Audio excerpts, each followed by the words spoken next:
nous vivons un carême merveilleux, en marche vers ce retour à la collégiale et avec tout ce que ça représente d'exceptionnel dans la vie d'une paroisse, d'une ville ou d'un chrétien. Et encore une fois, je souhaite autant de bonheur à tous les chrétiens de France et à tous mes confrères de France.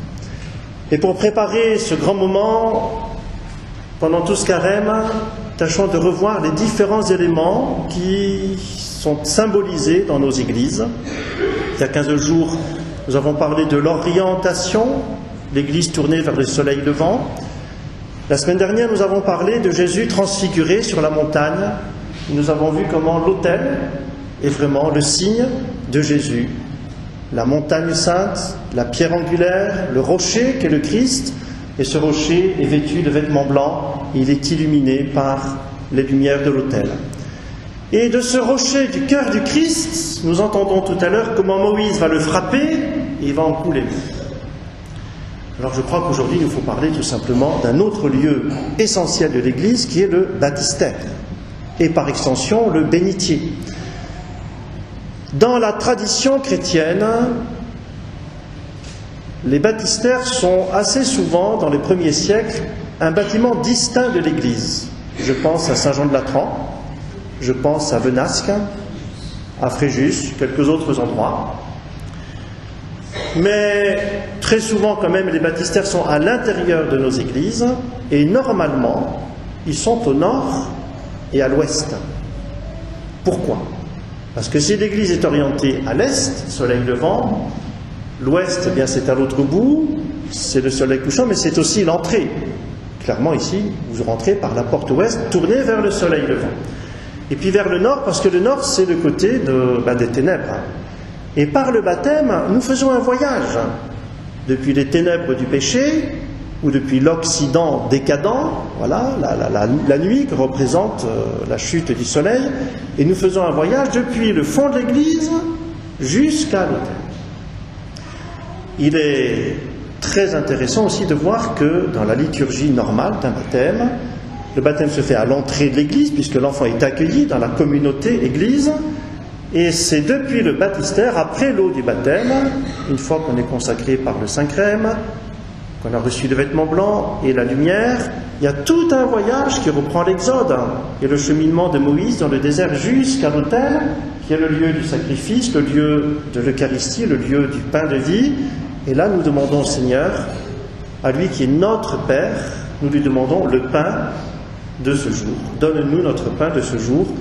Et de prier cette prière à notre Père du ciel autour de l'autel à la fin des baptêmes, ça fait très clairement le lien entre l'Eucharistie et le baptême. Et le baptême doit être nourri par l'Eucharistie.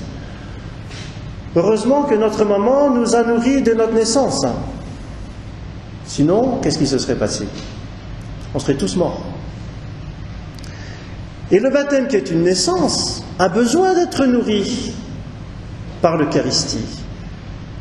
Et j'admire particulièrement la tradition orientale, à Jérusalem, entre autres, j'ai vu.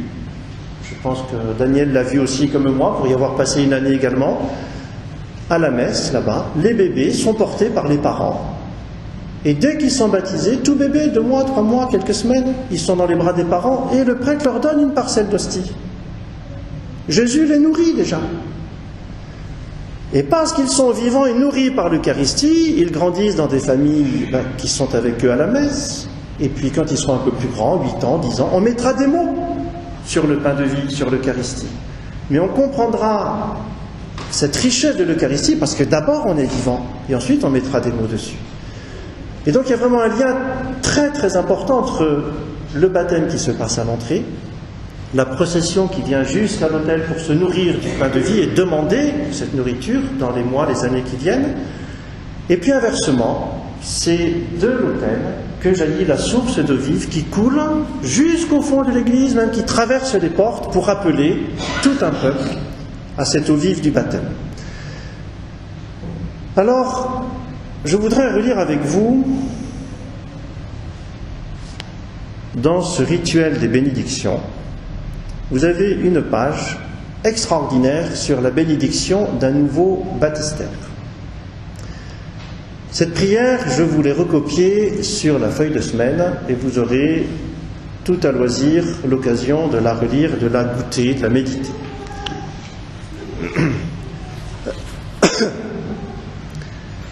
On s'adresse d'abord à Dieu qui est créateur du monde, d'un côté, et Père, notre Père, de l'autre côté.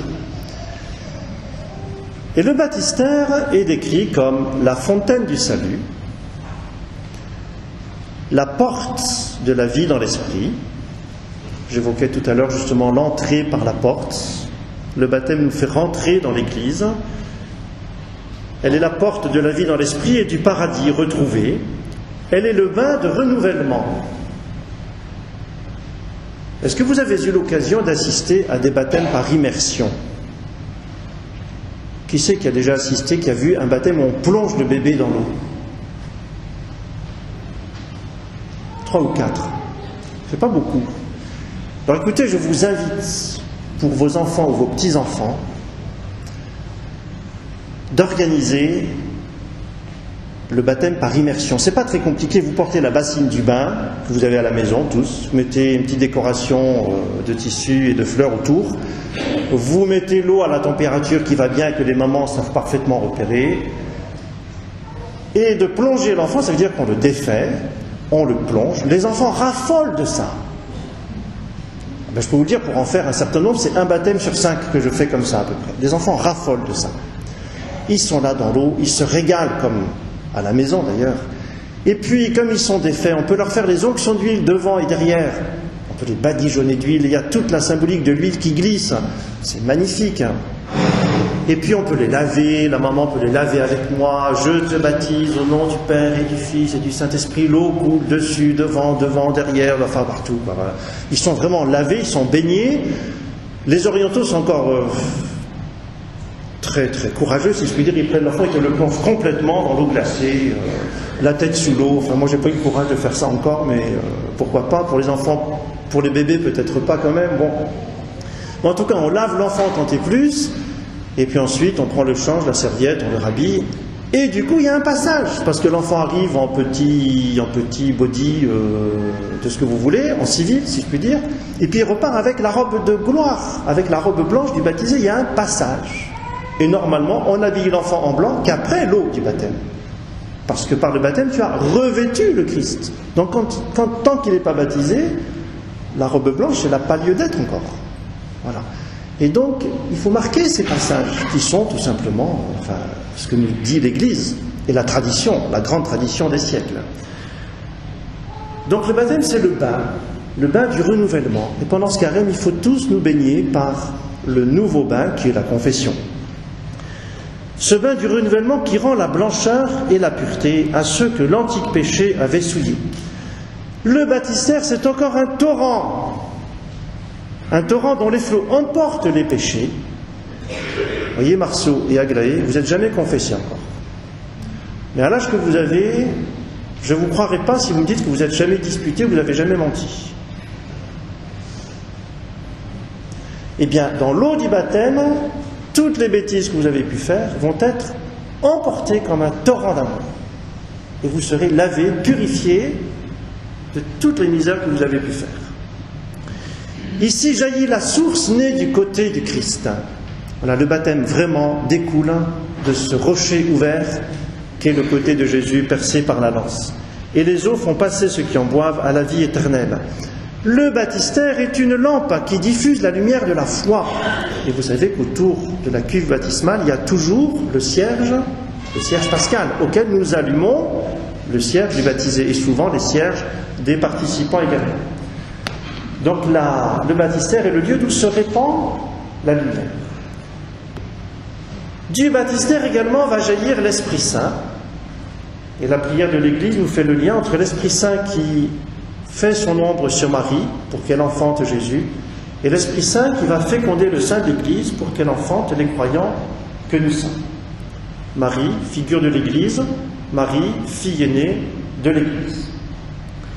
Alors accorde à ceux qui vont être baptisés, et à nous tous qui sommes des vieux baptisés, accorde à ceux qui naîtront de cette fontaine de réaliser pleinement ce qu'ils promettent dans la foi et de montrer par leur vie ce qu'ils sont par la grâce. Qui dit naissance, dit famille. Qui dit famille, dit que nous sommes frères et sœurs. Nous sommes sortis du même sein, d'un même baptistère, qui est le cœur de Jésus. Alors nous sommes frères et sœurs. Donc donne-nous de reconnaître cette fraternité entre nous, de vivre, de montrer que nous faisons partie d'une même famille, dans l'amour et la concorde. Et dans cette famille, donne-nous d'imiter la bonté du Père, d'être les disciples de Jésus, notre Maître, et d'être les temples de l'Esprit, et enfin d'être les témoins de l'Évangile. Regardez-moi cette femme de Samarie. Qu'est-ce qu'elle fait quand elle a compris que Jésus est le Messie, que Jésus lui a révélé sa vie, qu'ils ont parlé de l'adoration à l'Esprit en vérité? Qu'est-ce qu'elle fait? Elle laisse sa cruche, le repas attendra, la cuisine attendra, et qu'est-ce qu'elle fait? Elle va chercher tous ses amis de la pelouse. Et tous y viennent. Et qu'est-ce qu'ils demandent à Jésus? De rester encore 2 jours. Et là, Jésus va tourner dans les maisons. Les gens vont l'écouter. Et ils vont croire en lui à cause de sa propre parole. Mais pourquoi est-ce que ces gens ont pu avoir le contact avec Jésus? Parce que cette femme est allée les chercher. Elle est devenue témoin de l'Évangile. Et si nous sommes baptisés, par définition, nous sommes aussi témoins. Et qui dit témoin dit aussi martyr, d'ailleurs. Témoin du Seigneur. Témoin de l'Évangile, ouvrier de la justice, construisant la cité terrestre en vue de la Jérusalem céleste. Alors dans cette histoire de la Samaritaine et dans cette beauté de nos baptistères, je voudrais déjà très concrètement vous demander une chose. C'est de m'aider à ce que nos bénitiers et nos baptistères dans nos différentes églises soient nickel. Je suis arrivé une fois dans une église dont je venais d'être nommé curé. Je suis allé au baptistère, j'ai trouvé les têtards dans le bénitier. J'ai des photos. On parle de grenouilles de bénitier, mais là c'était des têtards. La première chose que j'ai fait, j'ai pris un seau, une éponge, et j'ai lavé le bénitier. Voilà. Certains me disent, oui, mais quelquefois le bénitier il est sec. Écoutez, l'église c'est nous tous, c'est pas que le curé. Donc si vous voyez un jour que le bénitier est sec, vous ne cassez pas la tête, vous me l'indiquez, il y a de l'eau, on la bénit, on la remet. On participe tous ensemble à la beauté de l'église. Pour nos baptistères, c'est la même chose. De temps en temps, certains mastiquent la cuve baptismale qu'on a dans nos petites chapelles. Et puis le baptistère à la collégiale est remis tout en honneur, tout propre maintenant, en se rappelant d'ailleurs que c'est là qu'ont été baptisés la plupart des martyrs Sacramentine et Ursuline, à Orange. Donc il y a une histoire dans notre baptistère là-haut à la collégiale. Donc aidez-moi à ce que ça soit propre, fleuri, décoré, tout ce qu'il faut. Et puis, dans cette histoire de la Samaritaine, vous avez repéré, j'imagine, qu'il y a un tournant quelque part. C'est quand Jésus dit à cette femme, va chercher ton mari. Alors là, elle aurait pu faire l'anguille et aller chercher son homme du moment. Mais elle a été loyale, j'ai pas de mari. Et Jésus aurait pu faire l'anguille de l'autre côté en disant, bah, c'est bien, tu es femme seule, célibataire. Non, Jésus la transperce. Tu en as eu 5 déjà. Jésus scrute son cœur. Au plus profond, elle a dû être, mais renversée de cette révélation. Comment cet homme que je n'ai jamais vu peut-il savoir tous les désordres affectifs que j'ai eus dans ma vie? Alors c'est là qu'elle... Vous remarquez que Jésus ne parle plus du tout de ces désordres affectifs. Quand elle est transpercée, que Jésus a fait la lumière dans son cœur, et qu'elle a collaboré avec loyauté, alors je vois que tu es un prophète. Tu lis dans mon cœur, tu es un prophète, tu viens de Dieu, parle-moi de Dieu. Dieu en esprit, en vérité, comment il faut l'adorer. Et là, on part dans la mystique et la contemplation. Mais d'abord, elle a accepté que Jésus scrute son cœur. Et ça va être l'objet de la grande bénédiction que je vais donner à nos futurs baptisés là maintenant. Grande bénédiction en lien avec la Samaritaine pour demander que Jésus fasse la lumière sur le mal qu'il y a dans vos cœurs et que Jésus fasse la lumière dans nos cœurs à chacun. pour qu'on n'arrive pas à Pâques sans avoir fait la vérité dans nos histoires et sans avoir mis tout ça dans l'océan de la miséricorde. Alors vraiment, continuons ce carême en contemplant la beauté de nos églises et en se rappelant que nos églises, d'abord c'est nous qui sommes le temple de Dieu, ce sont nos cœurs qui doivent être orientés vers le soleil levant qu'est Jésus, qui doivent être appuyés sur le rocher du Christ et transfigurés avec lui. C'est nos cœurs qui doivent recevoir l'eau vive et la transmettre à nos frères. Au nom du Père et du Fils et du Saint-Esprit. Amen.